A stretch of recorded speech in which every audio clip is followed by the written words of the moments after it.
Good day, everyone. Today I will be presenting Chapter 7, which focuses on project cost management.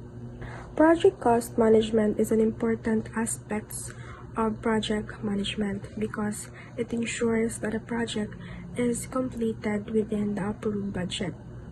Project cost management helps organizations control expenses, allocate resources efficiently, and avoid financial problems during project implementation. In this presentation, I will discuss the key processes involved in managing project cost. Project cost management includes 4 major processes. First is resource planning, which determines what resources are needed for the project. The second is the cost estimating, which calculates the cost of those resources. Third is cost budgeting, which allocates the estimated cost to different project activities.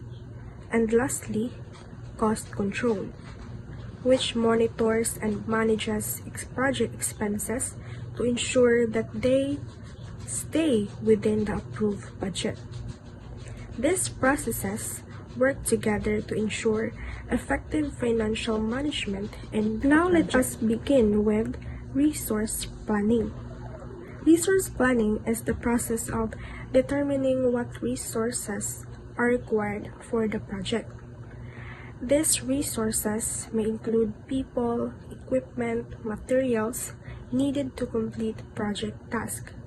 In this process, project managers identify what resources are needed, how much of each resources is required, and when these resources should be available.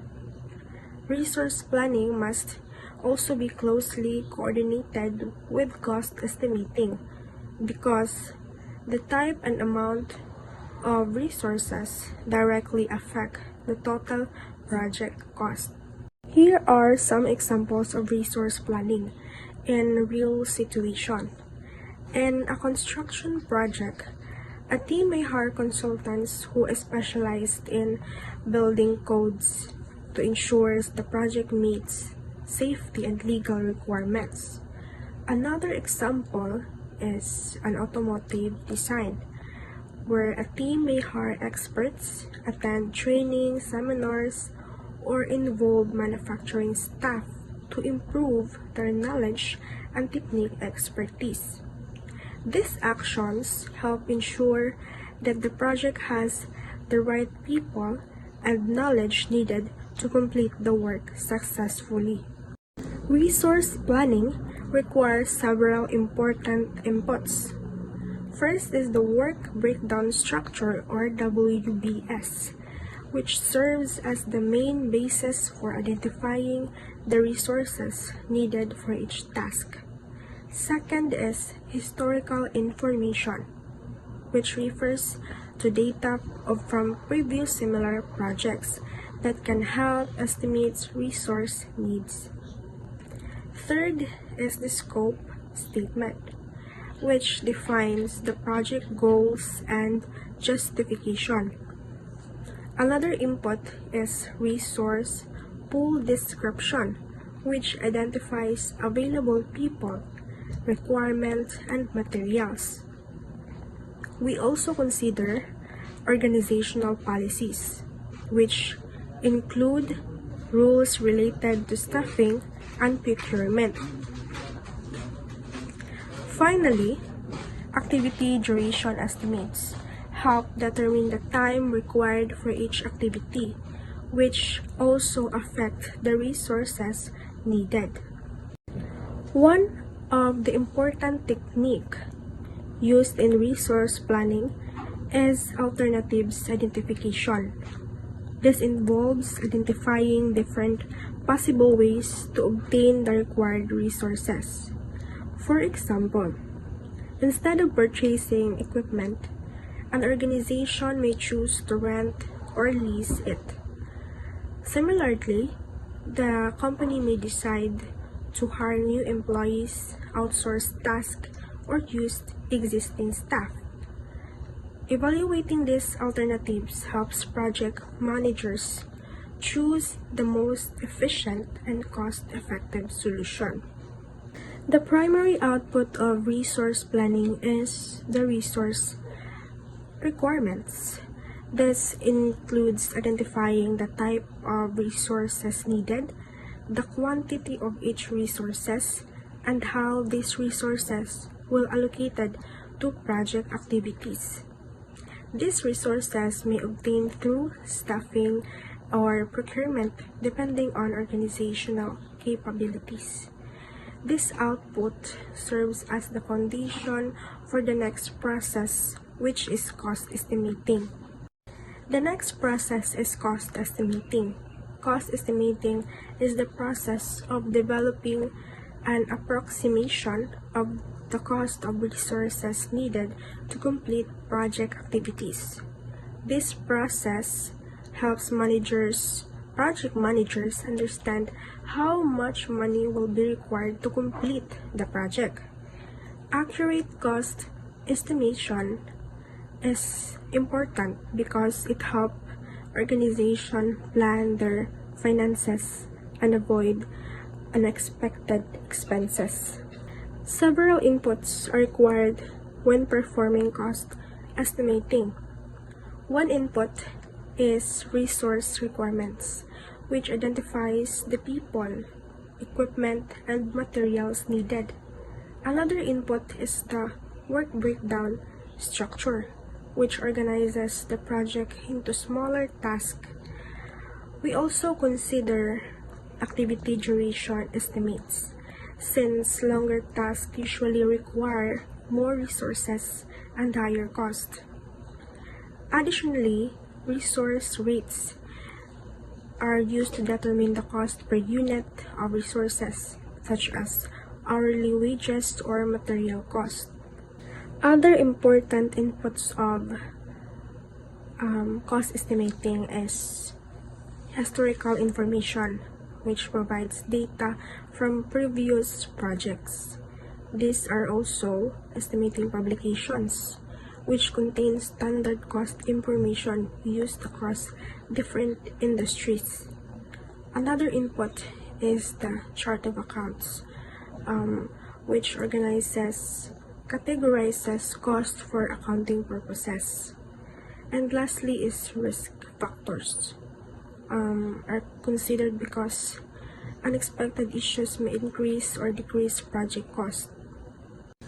There are different techniques used in cost estimating.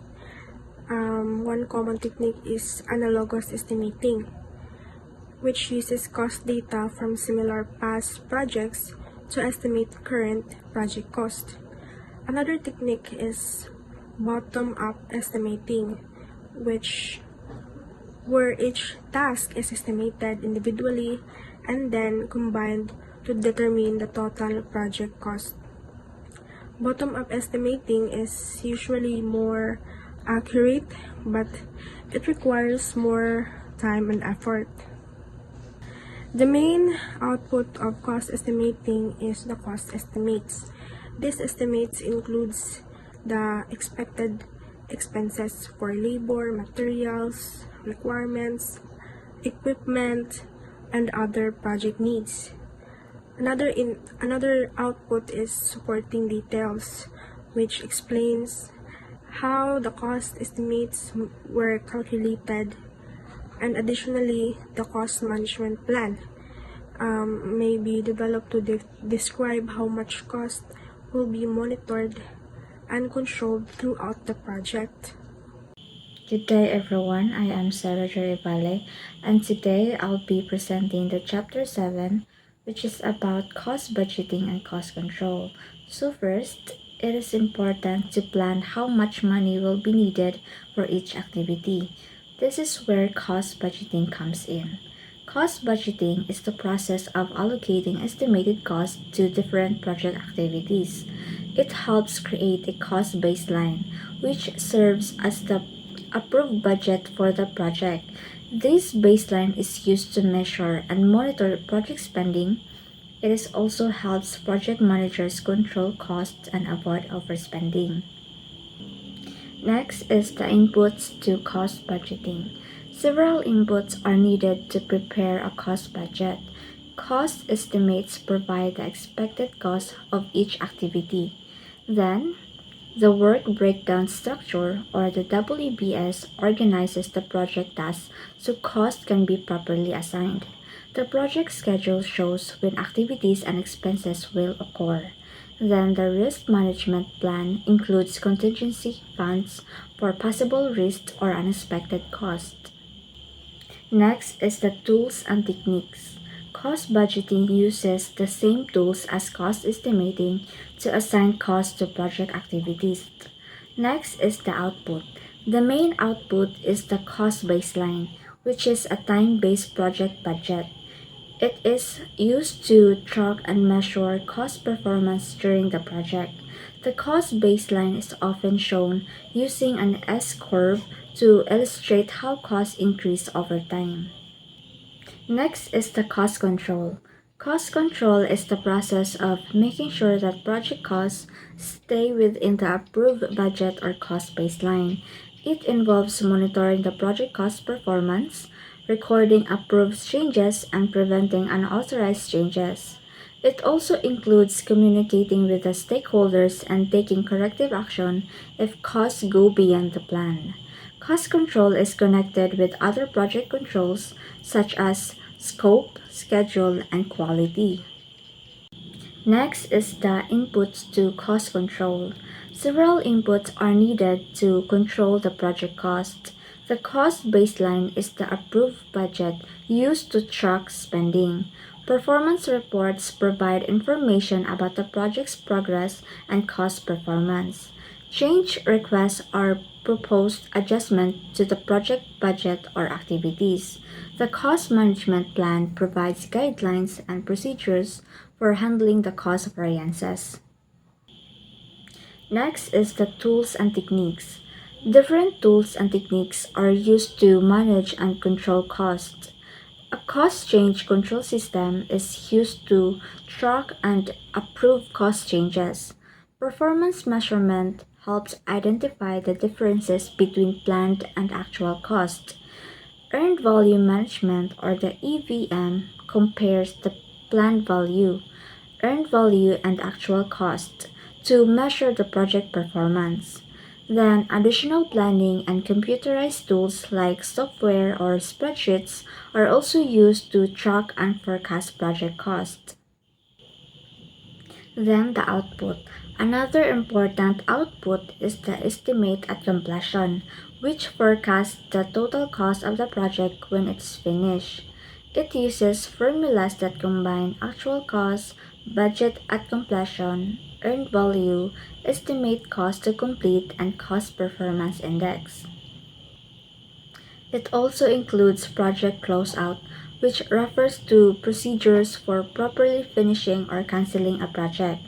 Lastly, lessons learned are documented to record problems, solutions, and improvements that can help in future projects.